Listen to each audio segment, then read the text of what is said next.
ہم اللہ کے رسول کی بات نہیں مانتے. اللہ کے رسول کی جگہ پر آج کے مولویوں کی اطاعت کر رہے گئے ہیں, آج کے اماموں کو فالو کر رہے گئے ہیں. آج ہم اپنے علاقے کا جو خطیب ہے, اپنے علاقے کا جو عالم ہے, اس کی بات کو ہم اہمیت دیتے ہیں, اللہ کے رسول صلی اللہ علیہ وسلم کی بات کو اہمیت نہیں دیتے. اب دیکھتے ہیں اللہ کے رسول کی بات کون مانتا ہے, ابھی پتہ چلتا ہے. رسول اللہ صلی اللہ علیہ وسلم نے ارشاد فرمایا ہے, حضرت عبادہ بن صامت رضی اللہ تعالی عنہ کہتے ہیں, آپ نے فرمایا لا صلاۃ لمن لم یقرأ بفاتحۃ الکتاب, جس نے نماز کے اندر سورۃ فاتحہ نہیں پڑھی اس کی کوئی نماز نہیں. میں آپ کا بھائی ہوں چھوٹا, آپ کی جو سمت ہے وہ صرف اسی کو سیدھا کرنے کے لیے آیا. اتنے دور دراز کا سفر کرنے کا جو مقصد وہ صرف یہی ہے. اللہ کی قسم اٹھا کر کہتا ہوں, جب آپ اپنی آنکھوں سے حدیث رسول کا مطالعہ کریں گے, آپ اس کے بعد کچھ بھی نہیں ہوں گے, صرف مسلمان بن جائیں گے. ہمارے نبی کہہ رہے ہیں اگر الحم شریف نماز میں نہ پڑھی تو تمہاری نماز نہیں ہے. لیکن مولوی کہتا ہے خبردار اگر امام کے پیچھے کھڑے ہو کر تم نے سورۃ فاتحہ پڑھی تو تمہارے منہ میں انگارے.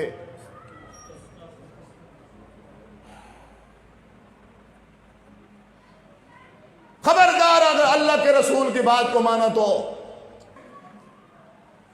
پھر اس کی دلیل کیا دیتے ہیں؟ سورۃ الاعراف کی آخری آیات اس کی دلیل بناتے ہیں. اللہ فرماتے ہیں قرآن مجید کے اندر وَإِذَا قُرِئَ الْقُرْآنُ فَاسْتَمِعُوا لَهُ وَأَنصِتُوا, جب قرآن پڑھا جائے توجہ سے اس کو سنو, وَأَنصِتُوا, اور چپ ہو جاؤ, خاموش ہو جاؤ. اب اس لیے کہتے ہیں کہ جب امام صاحب بلند آواز کے ذریعے سے قرات کر رہے ہوں تو قرآن کہتا ہے تم چپ ہو جاؤ, خاموش ہو جاؤ. اگر اسی آیت پر بات ختم ہو جاتی تو پھر بات ختم تھی, کوئی بندہ بھی امام کے پیچھے سورۃ فاتحہ نہیں پڑھ سکتا تھا.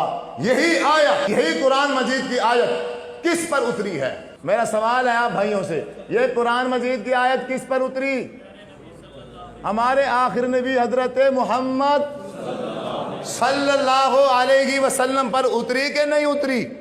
اس آیت کے اترنے کے بعد اب حضور کیا کہتے ہیں, اب اللہ کے رسول کیا حکم ارشاد فرماتے ہیں؟ آپ اٹھاؤ مسلم شریف, آپ اٹھاؤ بخاری شریف, آپ اٹھاؤ ابو داؤد شریف اٹھاؤ. اللہ کے رسول کیا فرماتے ہیں؟ آپ فجر کی نماز پڑھا رہے گئے, فجر کی نماز میں قرات ہوتی ہے کہ نہیں ہوتی؟ ایسا آواز سے ہوتی ہے یا اونچی آواز سے ہوتی ہے؟ آپ بلند آواز سے تلاوت کر رہے ہیں, آپ پڑھتے ہیں پھر بھول جاتے ہیں, پھر پڑھتے ہیں پھر مشکل ہو رہا ہے. وجہ کیا بنی؟ آپ بھی پڑھ رہے ہیں اور پیچھے سے صحابہ کرام بھی اونچی آواز سے پڑھ رہے ہیں. جو آیت آپ پڑھتے ہیں وہی آیت پیچھے سے پڑھی جا رہی ہے. آپ کے لیے پڑھنا مشکل ہو گیا. آپ نے جیسے ہی سلام پھیرا آپ نے فرمایا اے صحابہ کرام, مجھے لگتا ہے آپ میرے پیچھے قرآن مجید کی قرات کرتے ہو, میرے پیچھے قرآن مجید کو پڑھتے ہو. صحابہ نے جواب دیا جی ہاں یا رسول اللہ صلی اللہ علیہ وسلم. آپ نے فرمایا آج کے بعد لا تفعلوا, تم میں سے کوئی بھی جب امام اونچی آواز سے قرات کر رہا ہو تم میں سے کوئی بندہ بھی اس کے پیچھے قرات نہ کرے. ہاں اب سمجھنا, ہاں سورۃ فاتحہ پڑھ لینا, اس کے بغیر نماز نہیں ہوتی.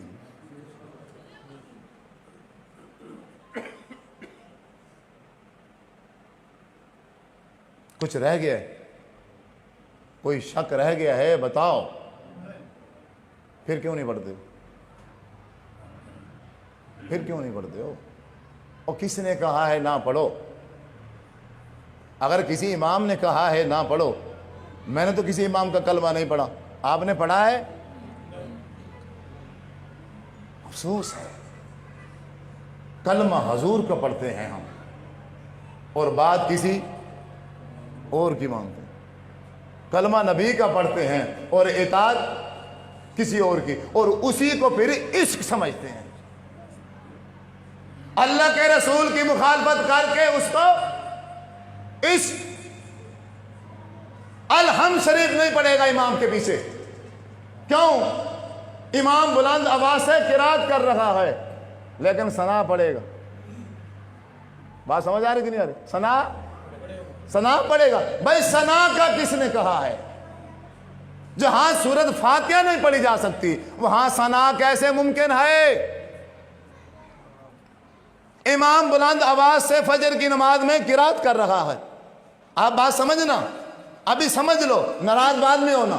بات سمجھ لو، کوئی زبردستی تھوڑی ہے، نہ ماننا، سمجھ تو جاؤ، سن تو جاؤ، پھر جا کے کسی کا دل کرے تو تحقیق کر لے، نہ کرے تو اس کی مرضی ہے. ہماری طرف سے یہ حجت قائم ہو جائے.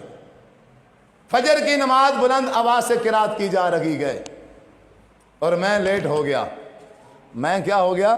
لیٹ ہو گیا. اب میں نے دیکھا جماعت کھڑی ہے، لیکن مجھے تو سمجھایا گیا ہے اگر فرضوں سے پہلے سنتے نہ پڑھی، اگر فرضوں سے پہلے سنتے نہ پڑھی تو پھر تمہیں سورج نکلنے تک بیٹھنا پڑے گا مسجد میں. پھر سورج نکلنے تک مسجد میں بیٹھنا پڑے گا. پھر میں کیا کرتا ہوں بے، سورج نکلنے تک کون بیٹھ سکتا ہے؟ اب میں کیا کرتا ہوں، جماعت جاتی ہے تو چلی جائے، فرض ختم ہوتے ہیں تو ہو جائیں. میں سب سے پہلے آ کے کیا کروں گا؟ فجر کی 2. اب فجر کی 2 سنتوں میں آپ کچھ بھی نہیں پڑھتے ہو.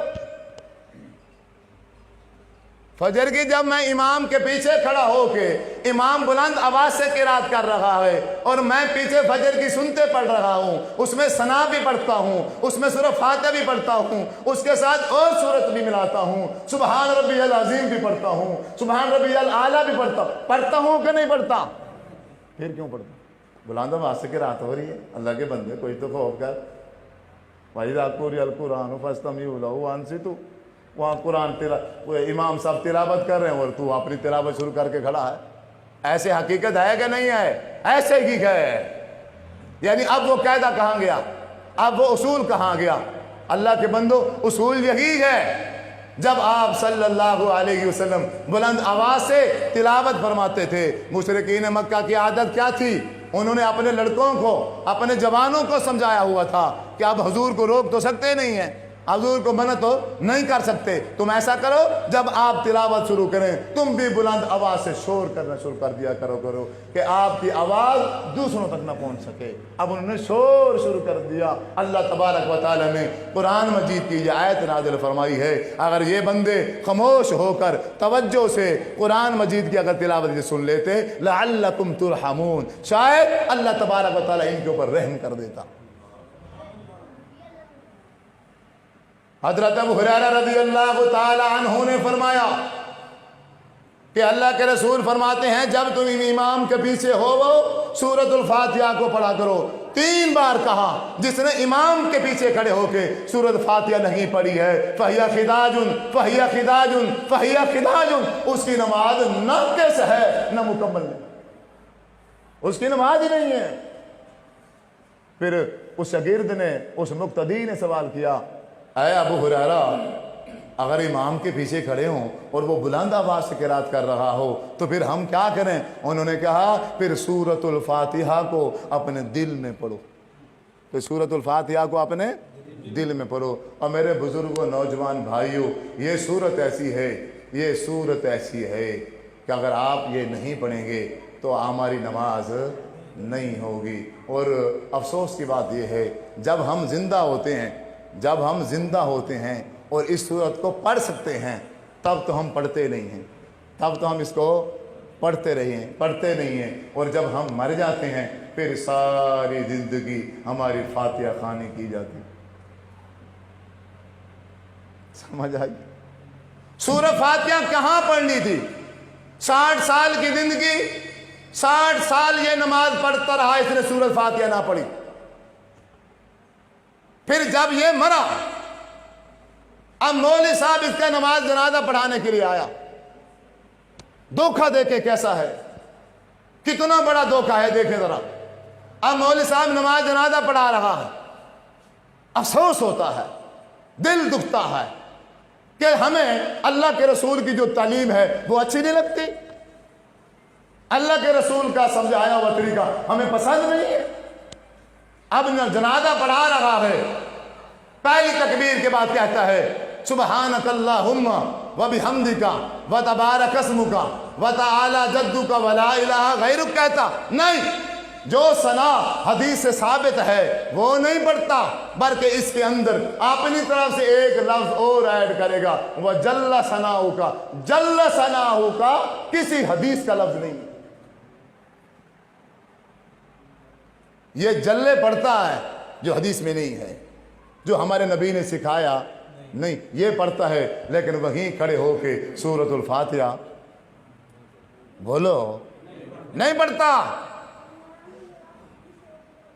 نماز جنازے میں بھی سورہ فاتحہ نہیں پڑھتا، اور سورہ فاتحہ کے بعد